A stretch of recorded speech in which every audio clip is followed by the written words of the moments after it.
Ja, einen schönen guten Morgen auch von mir. Herzlich willkommen zu unserem ersten Panel. Wir gehen mal davon aus, dass der Albtraum in Washington zu einem Ende kommt und dass am 20. Januar the nightmare in Washington to end, and then on the 20th of January, Joe Biden will be the next president of the United States of America.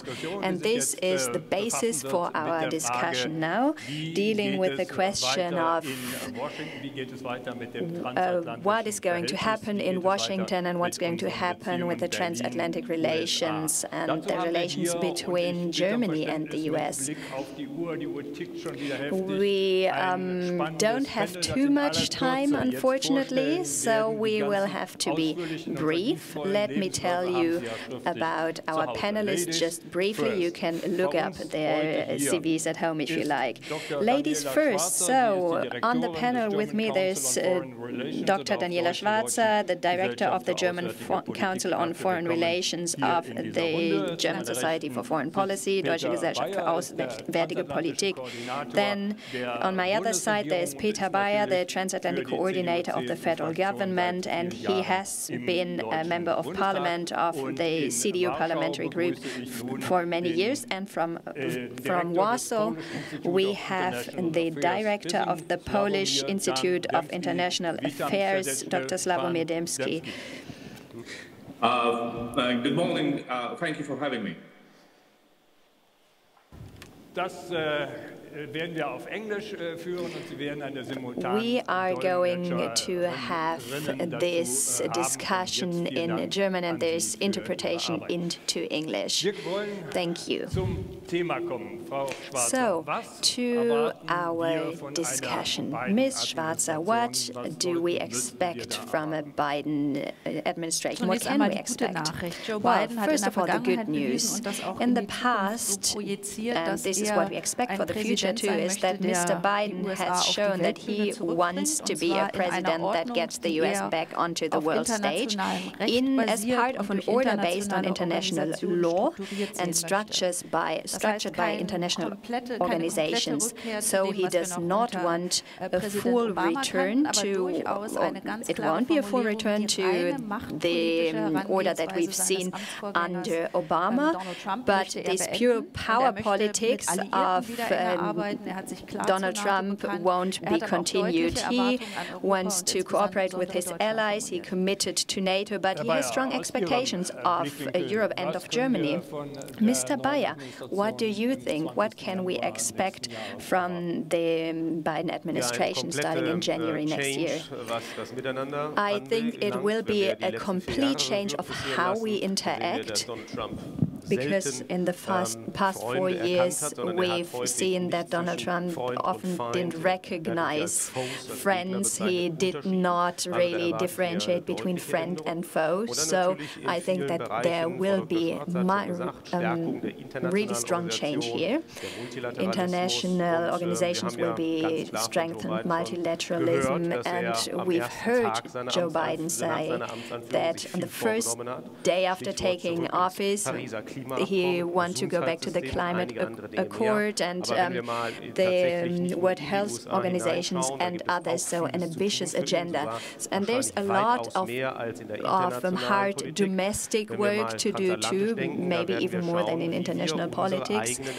But if we're looking at the transatlantic situation right now, and Mr. Biden will have expectations from us, but we have expectations too. And what do we have to offer to the administration then? Let's go to Warsaw and to the Polish point of view. Mr. Dębski, what do you expect from this Biden administration? First, Joe Biden brings with him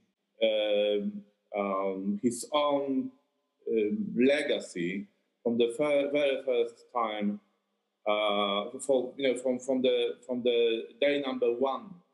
That is January 21st January, we will have a president in the White House, which will not need to focus on building his legacy, but because of the long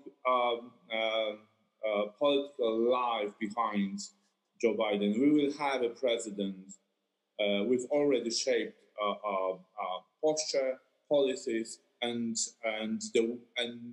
generally approach to foreign and domestic policies.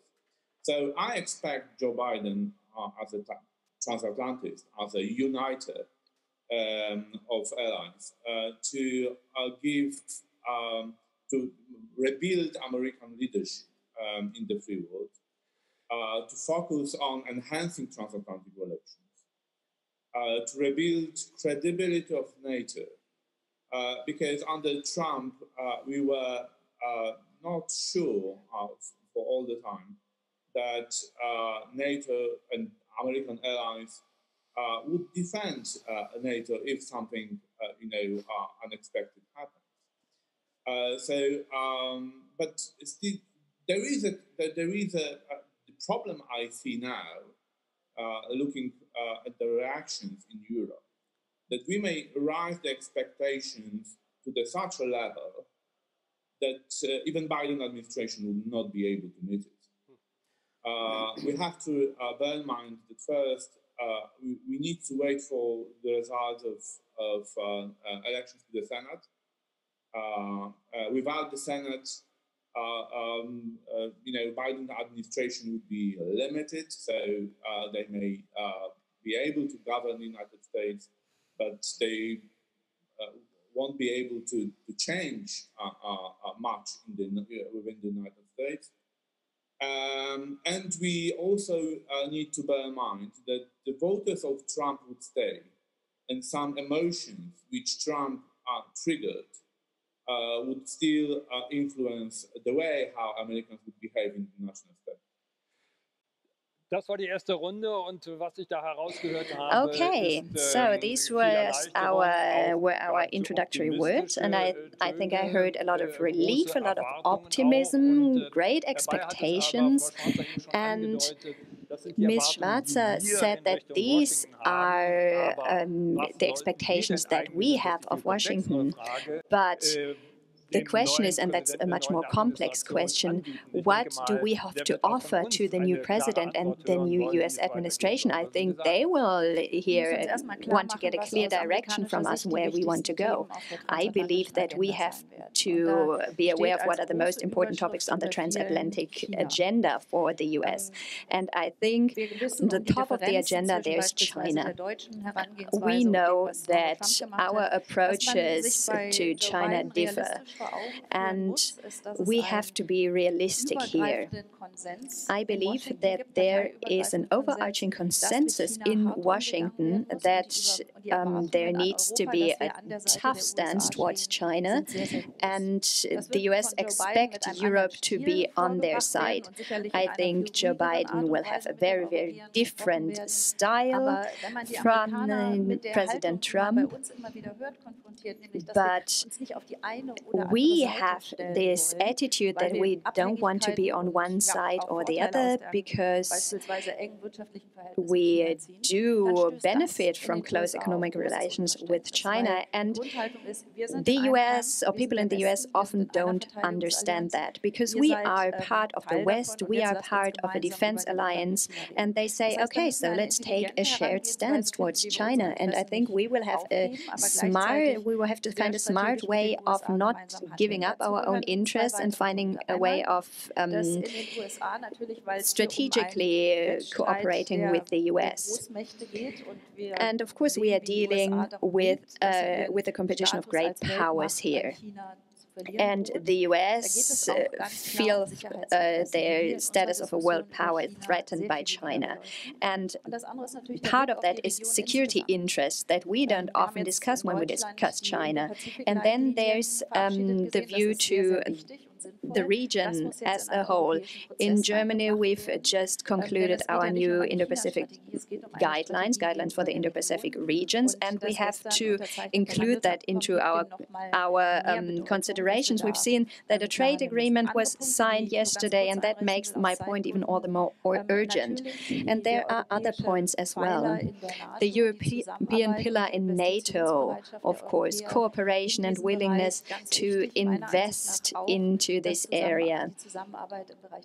And of course, I believe that cooperation on technology is very important. These are issues that are on the agenda for the transatlantic cooperation. Trade is too, but I just want to mention the most important things. Of course, Mr. Beyer, China. Ms. Schwarzer said that we need to find a smart response, and so the federal government is being called upon. What would be your smart response to how we deal with China? What do we have in common with the US? I will get back to that in just a minute. I think it is even more complex. We have this area of security. This is a NATO talk. So many NATO member states are also member states of the EU. So we're discussing a broader security architecture where we have to look at the common interests that are also interests of the transatlantic interests. So in our common foreign and security policy, where we say we have to strengthen the European pillar, that is often met with skepticism on the other side of the Atlantic. We are, and I think rightly so, talking about a certain sovereignty of European arms industry. We're talking about the European Defense Fund, EDF, and that is met with skepticism in the US. And then also digital sovereignty, Gaia X, for example. So Germany and Europe have interests, rightly so, and that means we have to build certain capabilities. But at the same time, we have to preserve and strengthen this transatlantic link. And that leads me to China. This is our biggest challenge because, of course, Europe has considerable economic interests in China. Just think of SMEs, of the German automobile industry.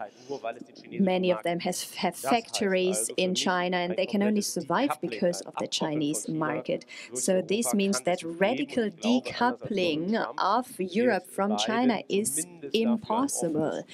And I think that Joe Biden is going to have a certain amount of understanding of that, but I am sure that he will still want us to be tough on China, even though there may be greater interest in European topics. So if I had all the smart answers, that would be great, and they would all be written down right away. But our first step is to look at what our task is and what we have to achieve, and this is where it gets complex already, because it is hard, even in Germany, within our government, to really formulate our interests. So decoupling from the US, we've heard that from our coalition partner recently, is such a completely stupid idea. So the security policy with regards to China, it's not an easy topic. So, but we're talking about the future of NATO right now. So let me stay with China and trade relations. Mr. Dębski, please give me a moment. We'll get back to the Polish expectations soon, but I would like to talk to Ms. Schwarzer and Mr. Meyer, because yesterday we've heard that this huge free trade agreement, RCEP, was signed in the Asia-Pacific regions, and even strategic adversaries of China signed it. So wouldn't it be high time right now to discuss a free trade agreement between the US and Europe? We've mentioned TTIP, the chlorinated poultry. So wouldn't it be time to leave that behind, but come to a new agreement, really, to form a counterweight to what's being done in Asia? Clearly, yes, it is in our interest, because this is an area where these things are in European and American interest. We have the mandates on the table for negotiation. Basically, you could start negotiations tomorrow, but the TPA, the Trade Promotion Authority, has a reservation that will run out soon. So the Europeans and the Americans could theoretically start negotiations tomorrow. We all know why TTIP failed at the time. It was not the US's fault, it was the Europeans' fault. This is what it looks like. We have to say that and highlight that for the history box. This is what it looks like, and I want to stay persistent here. You just said it, we need to leave it behind. Exactly, this is the point. So we do see that with this major regional agreement, 2.2 billion people are being covered. There's a huge trade zone that is now being established. With all that, standards are being set that are not corresponding with ours. Standards in IP, environmental protection, etc., labor protection. All these things may not correspond with our standards. So back then, we missed our chance. We missed our chance of setting our standards. And of course, I'm the last person who is nostalgic when it comes to the transatlantic relations, but it is now our responsibility to commit ourselves to that topic. In TTIP, it was not only about more trade and reducing tariffs. No, TTIP was about much more. I'm also a realist, of course. Peter Altmaier, the economics minister, said it recently. He said in interviews that we can't commit ourselves to a reduction of industry tariffs, which would be an important first step. But I want to add two more things. Joe Biden, and that's number one, said that he does not want to use the first few days, weeks, and months to work on a new trade agreement, regardless of with what country or region it would be, and that includes the Europeans, because he wants to see what a competitiveness in the U.S. looks like at the moment, and then he wants to take a close look at what he could do. NAFTA 2.0, USMCA could be a role model, for example, for the American partners. And all these things will be reviewed once Biden takes office. But I would like to add that this window of opportunity that is opening right now is 4 years old at most. So it's Joe Biden's time in office, his first term. We are hearing about Donald Trump running again. I don't care about that right now. We do have a limited time window. If we Germans and Europeans just don't get it, that we cannot afford ourselves the luxury of losing more time, wasting more time, of having TTIP fail once again, if we don't understand that we need to get to work right now, that we need to write down our interests and expectations, but that we need to act on that and need to implement that into political action, then we don't need to start anyway. Well, so very clear messages from the Transatlantic Coordinator of the federal government. Dr. Schwarzer, do you agree? Yes, I wholeheartedly agree with Mr. Beyer. We missed a great opportunity with TTIP, and now a window of opportunity is open once again. And so in the U.S., the domestic framework conditions have deteriorated even more.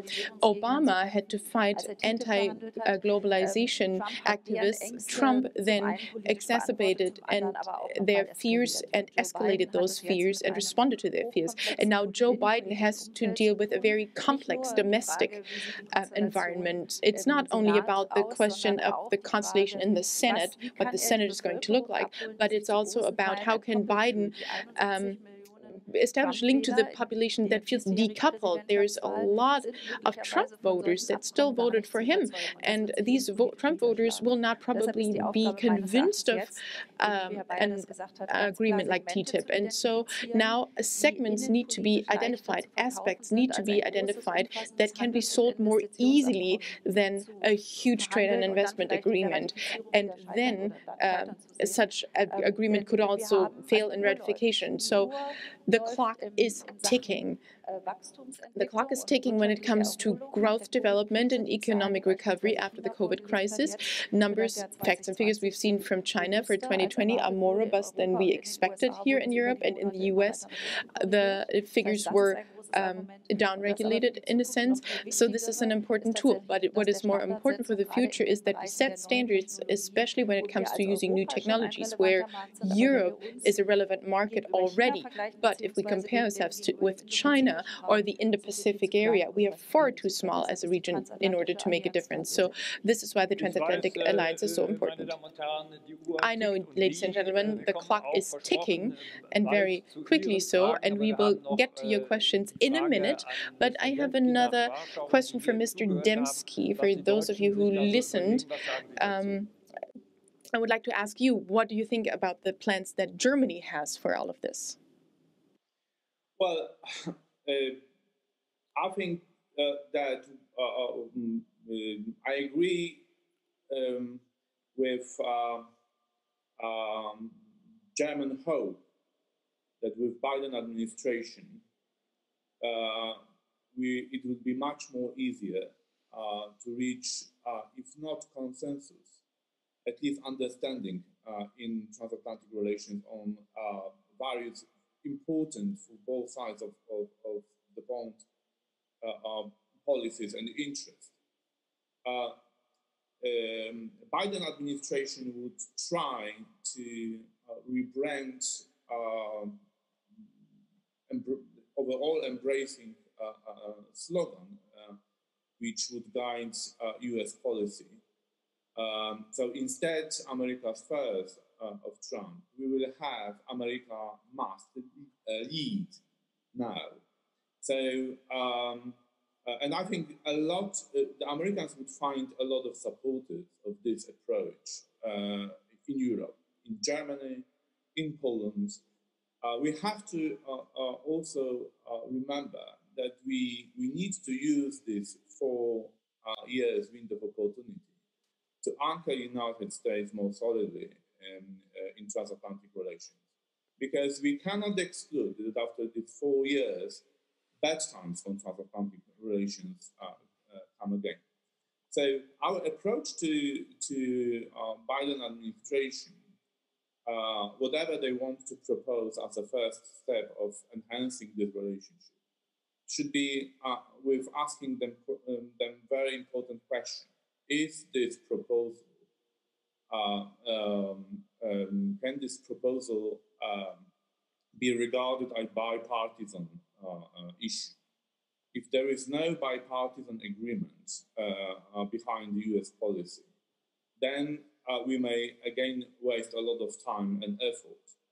TTIP was mentioned here time after time. You know, we have had also bad experience with TTIP. We invested a lot of time to negotiate the agreement. We invested a lot of intellectual effort to have it. And after that, Obama administration was unable to pass this agreement through Senate. So Senate would be a key also institution in shaping our approach to various Biden administration proposals. China, that's another area where we need America's leadership, at least in searching for even a competitive field. We have to understand that, you know, however Europe is, you know, economically bound to the China's market, but this competition is uneven, is asymmetric.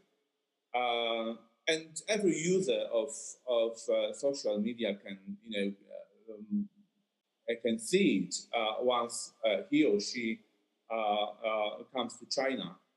Immediately, we are deprived of our, you know, habits. We cannot use Twitter. We cannot use Facebook.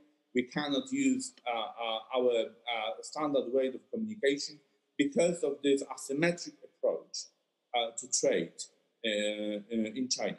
So I believe that United States should lead in this respect. And my last word was what we should expect from Americans now under Biden. I believe they should also lead in making Europe whole and free again.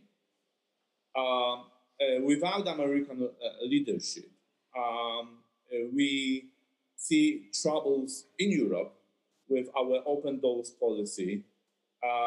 We have troubles to address expectations of the nations which are outside of the European Union and NATO, and regain this confidence that our system, our institutions, our manifestations of the free world can attract democratic nations in European proximity and are able to address their needs, their aspirations, their democratic needs. So I believe, and under Trump, the process of making Europe whole and free and wider this area of democratic systems in Europe prevail. Under Trump, we have, that's my last note, we were able to bring Western Balkans to NATO. Most of the Western Balkan countries now are our allies. And I believe this open doors policy should be enhanced, should be strengthened, because Europe whole and free has not been accomplished yet. Herr Beyer, bevor wir jetzt Well, Mr. Beyer, before we jump into the questions from the audience, I would just ask you for a short response. It's a big topic that I don't want to miss in this discussion, and that's Nord Stream 2. So how are we going to continue with Nord Stream 2? Well, at the moment, this thing is standing. So how do we continue? That's not an answer, Mr. Beyer. I would wish for the last 120, 130 kilometers to be built so that the project is concluded. We should not mix different aspects with one another, sanctions or appeals to the Americans, appeals to us, the Navalny case. These two things were not linked to me when Navalny happened. These two things are decoupled from another. We should continue Nord Stream 2. Whether we'll ever pump oil through it, I don't know. I also don't care, because if you talk to experts, the volume of the existing pipeline projects in Europe have not been fully tapped. You're the Transatlantic coordinator of the federal government, Mr. Beyer. So are you announcing that in your announcement, are you also speaking on behalf of the federal government? No, I'm speaking as an MP. I've been the main rapporteur for transatlantic affairs in the parliament. But this is a guidance you gave? Maybe. Okay, well, it was my attempt to get information here. I would like to hand back to the moderator. Now we want to ask questions from the audience. Please be brief, and please be brief in the responses as well. Panelists. Thank you, Mr. Sonne. I have a message for those who are viewing on Zoom. I am hearing that everybody's discussing on Zoom in the chat. Please keep doing that. If you have questions for the panelists, please ask your questions on Slido. Discussing on Zoom is a great opportunity. Asking questions would be better on Slido. So I have 3 questions that have been upvoted that are of great interest to people. So maybe you would like to take notes. I'll give you a block of 3 questions, and then you can see what you find helpful. So first question is, indeed, does NATO have to develop a new strategy with the view to Asia? So Mr. Schmidt kind of set the right tone here. Second question. Are Germany and the EU willing to do a restart? Are we ready for a restart within NATO? Are we ready to take on responsibility? And what do we have to do in order to include the general population here? Third question, can we expect a continuation of Trump policy in NATO under Biden? President Obama also wanted an increase in payments to NATO. So is Trump's NATO policy going to be continued under Biden? So, short responses, please. You don't have to answer all the questions. Well, let me start. Then I'll take the second question, if I can only do one. Are Germany and the EU ready for a restart for NATO, and how can we get the population on board? So the awareness has grown over the past 4 years, the awareness that Germany and Europe need to invest more, but we need to leave one narrative behind, and that is that this is because of Trump. Some people, also in politics, still believe that, and this is then used as an excuse. Let's think back. When did we set those goals that we're talking about?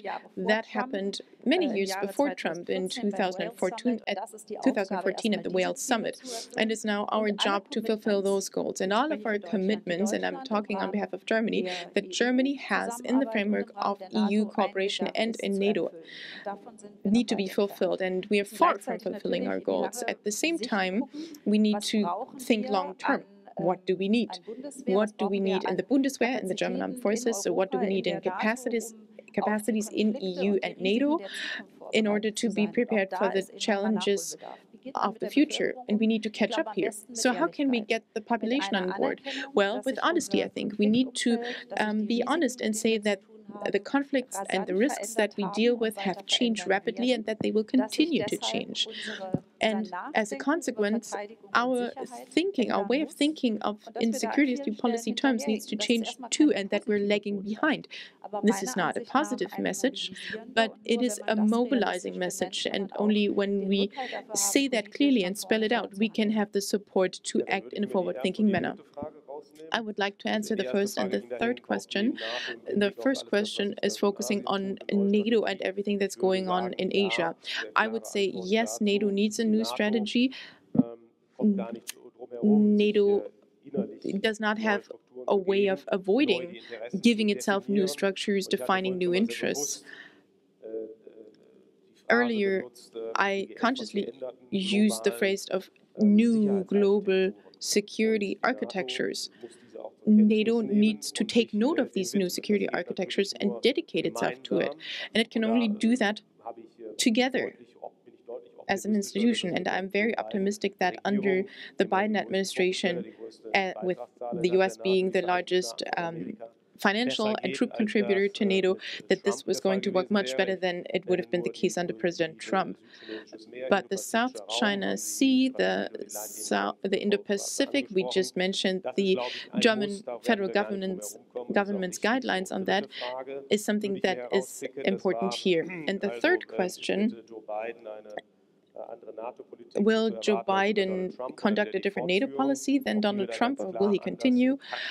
I think the style will be coined by partnership. There will be better contributions, I think. But first of all, there's the 2% goal. Dr. Schwarzer mentioned it. The Wales Summit of NATO in 2014 is where we made that self-commitment. It is a self-commitment. Excuse me, there was a technical issue. So the Defense Investment Pledge is something that we signed because it concerns our own security interests. At the Munich Security Conference in 2014, half a year before the DIP was signed, there were major speeches made that were important, that had an impact, but not much happened after those speeches. So we need to be a reliable partner. We want to stay that as well out of our own security interests, and we may expect more from our NATO partner, the United States. They will expect that from us. We must not be delusional here. So we need to reach that goal by 2022. And then the unilateral partial reduction of U.S. troops from Germany is something that I want to talk about. Joe Biden said he wants to review this decision made by Donald Trump, but now already we see that the announcement saying that troops are supposed to be back by September, well, there is not a single order, and only very few GIs have made it back to the U.S. The orders, the marching orders just don't exist, and I can't imagine that this is going to be conducted and pursued under the new president, and I don't think that he will just reverse it. He said he was going to review that process, and after that, I think we should pick up on that and in NATO talk about what is expressed in question 1, do we need a new Asia strategy within NATO? Thank you very much for those answers. That was our first panel of our NATO Talk 2020. Or Mr. Sommer? Well, we've mentioned, and I think we absolutely do have to get the time to give the floor to our Polish guests. You heard about possible U.S. troops reduction from Germany, withdrawal of these troops may be moved to Poland. What is your Polish point of view? Are you hoping for this plan to be carried out, or do you believe that it would be the best thing to do to leave the troops in Germany or have a rotation with Poland? No, I think we need to explain one thing. There was no sympathy in Poland to the idea of withdrawing US troops from Europe, and we were not very happy of a tense relationship and also language used between our two prominent, the most important allies, that is United States and Germany. So I believe that we may expect from the Biden administration that they will continue to push Europeans to rise their spending on defense. There is a cross-party, bipartisan perception in the United States that Europe is a free rider in terms of defense spending.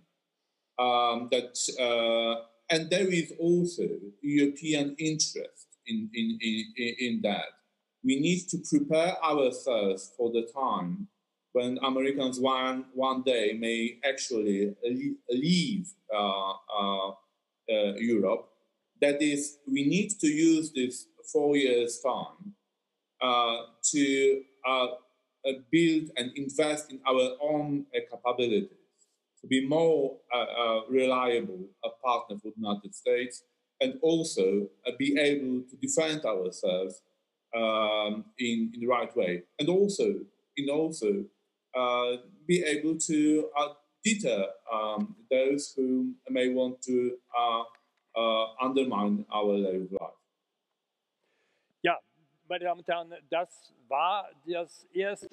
Ladies and gentlemen, this was the first panel of our NATO Talk conference from the Gasometer in Berlin. Thank you very much to our panelists for answering all our questions. Thank you very much to Warsaw. And we are now going to give the floor to the next panel. Let me just mention one more thing that I read about in the Welt am Sonntag newspaper. The German Social Democrats published a paper on creating a European army, as it may seem at first glance, and I think this gives us a lot of food for thought for our discussions. Thank you very much for your first round of questions, and I can only encourage our audience on the web to keep asking questions. Thank you very much. Thank you to our moderator, and we'll be right back.